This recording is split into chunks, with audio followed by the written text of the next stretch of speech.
we may proclaim the gospel, we may proclaim the good news।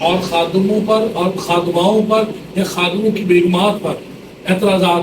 وہ جی وہاں parlour پر جاتے ہیں، ان کے کپڑے اتنے اونچے اتنے نیچے، ایسے ویسے، یہ اسٹائل وہ اسٹائل لگاتے ہیں، آگے کریک ڈاؤن سچ کروا سچ، اور اس طرح کی بہت ساری پوسٹیں. اور ایک بندہ جو خود بنا لیا یہاں سے فراڈ کر کے نکلا ہوا، وہ بھی آج کل جی کے نام سے یوٹیوب چینل چلاتا ہے، اس کا نام ریز روشن ہے، اور ہر بادی کے خلاف بڑا کڑوا بات ابھرتا رہتا ہے، بولتا رہتا ہے.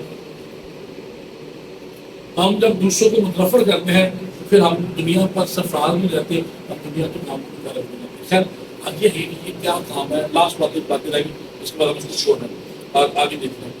یہ تو حل ہو گیا کہ یہ کلہاڑا لوہا انسان کی نمائندگی کا. اب یہاں پر جو چھڑی کاٹی، یہ دیکھیں برتن خدا نے کہا وہ کس جگہ گرا، آگے لکھا ہے اسے وہ جگہ دکھائی، تب اس نے چھڑی کاٹ کر اس جگہ ڈال دی اور لوہا تیرنے لگا.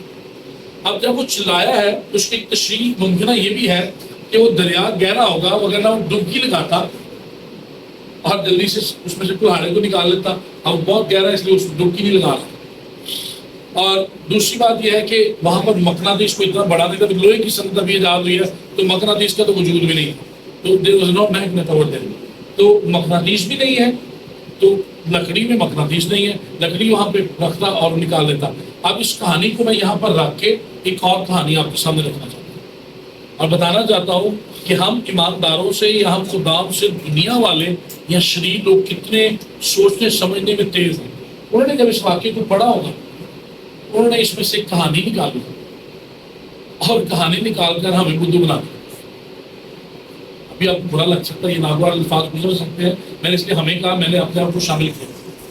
ہم نے کہانی پڑھی کی 4th 5ویں 6ٹھی کی اردو بی کی کتابوں میں، گرامر کی کتابوں میں کسی جگہ ایک لکڑ آ رہا لکھا تھا، بڑا ہی غریب تھا، بڑا ہی پریشان تھا، لکڑیاں کاٹنے جاتا تھا، بھوکوں کے مارے واقع کرتا تھا. ایک لکڑیاں کاٹتے کاٹتے اس کا کلہاڑا پانی میں گر گیا، دریا میں گر گیا. آسمان سے فرشتہ آیا، وہ نیک تھا، بڑا ہی نیک تھا، نیچے ہو گیا، اس نے ڈبکی لگائی اور ایک کلہاڑا لایا. کون سا تھا؟ سونے. اس نے کہا نہیں یہ میرا نہیں، وہ راستہ تھا، ایماندار تھا، چھوڑ دیا. پھر ڈبکی لگائی فرشتے نے، پھر کون سا لایا؟ نہیں جناب یہ میرا نہیں ہے، پھر چھوڑ دیا. پھر اس نے تیسری ڈبکی لگائی، پھر کون سا لایا تھا؟ لوہے کا کلہاڑا. پھر اس نے نام میں سونا چاندی اور لوہا تینوں لے لی. اب یہ اخلاقی کہانی ہے، اس کا اسٹوری کیا ہے، اس کی مورل اسٹوری کسی کو؟ Honesty is the best policy. Honesty is the best policy، ہے نا. تو اب میرا یہ دعویٰ ہے اور شاید آپ میرے ساتھ اتفاق کریں، میرا یہ کہنا ہے ترازو کے 2 پلڑے لیں، ایک پلڑے میں دنیا کی ساری اخلاقیات اور واٹس ایپ کی وہ ساری باتیں جو میں اور آپ کلام میں شامل کر کے اپنے چرچز میں سناتے ہیں یا میٹنگوں میں سناتے ہیں، ان سب کو بھی ایک پلڑے میں ڈال دیں. اور دوسرے پلڑے میں میری بائبل مقدس کا صرف ایک نقطہ، میں لفظ نہیں کہہ رہا، ایک نقطہ ڈال دیں، ساری اخلاقیات ہلکی پڑ جائے گی. میری بائبل کا ایک نقطہ اسے ہلکا کر دے گا، وہ بھاری. دنیا کی ساری اخلاقیات میرے کلام کا، میری بائبل مقدس کا مقابلہ نہیں کر سکتے. انہوں نے اس بات کو جان لیا، اس کا مفہوم ہی بدل دیا تاکہ ہم اس طرف آئیں ہی نہ. یہ بھی کلہاڑا لکڑیاں کاٹتا تھا، گر گیا. اب یہاں پر فرق ہے، انہوں نے اس سے فرق کیا. اب اسے فرق کیوں کیا وہ میں بتانا چاہتا ہوں. کلہاڑے کی بات ہوگی وہ انسان ہے، سمندر یا دریا کی بات ہوگی وہ دنیا ہے. اب یہ لکڑی کیا؟ اب عام مشاہدے کی بات ہے، جنگل میں آپ جائیں کسی جگہ، کئی ٹہنیاں گری پڑی ہوتی ہیں نیچے درختوں کے آس پاس. اب یہ لکڑیاں کاٹ رہے ہیں تو یہ بھی توقع ہو سکتی ہے، تصور میں لائیں کہ لکڑیاں کاٹی ہوئی وہاں پہ پڑی ہوں گی، تو لکڑی میگنیٹ نہیں ہے، مقناطیس نہیں ہے. میرا ماننا یہ ہے کہ مرد خدا علیشا اگر اس سے کہہ دیتا ہے کلہاڑے باہر آ جا تو کلہاڑا باہر آ سکتا تھا، کیونکہ خدا کا کلام، خدا کا مسا اس کے زبان میں تھا، جس طرح میری اور آپ کی زبان میں خدا نے رکھا ہے. ہم کہتے ہیں تو لوگ شفا پاتے ہیں. مرکز کی انجیل 100 باب کو پڑھیں تو ایمانداروں کے درمیان یہ نشان ہوں گے، وہ مردوں کو اچھا کریں گے، سانپوں کو ہاتھوں اٹھا لیں گے، کوئی زہر دے گا تو بھی ان پر اثر نہیں ہوگا. جس کا مفہوم بیان کرو، ٹھیک ہے نا. تو یہ ہمارے منہ کے اندر ایمان کی بات ہے. تو اس نے وہ کیا کیا، لکڑیاں پڑی، کوئی بات کہتا یا کہہ دیتا وہ کلہاڑا باہر آ سکتا تھا، لیکن ایسا نہیں کیا. اس نے ایک چھڑی لی، کوئی ٹہنی نہیں کھائی ہے، چھڑی لی ہے اور اسے کاٹا ہے اور پھر اس جگہ ڈالا ہے مخصوص جگہ پر. اب میرا ماننا ہے وہ جو لکڑی لی ہے وہ لکڑی وہ لکڑی اس صورت میں کر دی گئی، سلیب کی صورت میں کر دی گئی۔ اب کیسے؟ یہ میرا اپنا ہی ماننا ہے یا معلوم اس کو بیان کرتے ہیں، جلدی سے حوالہ نکالیے یوحنا کی انجیل 12واں باب 32ویں آیت کی بات، پھر میرا یہ چیز پورا ہوگا۔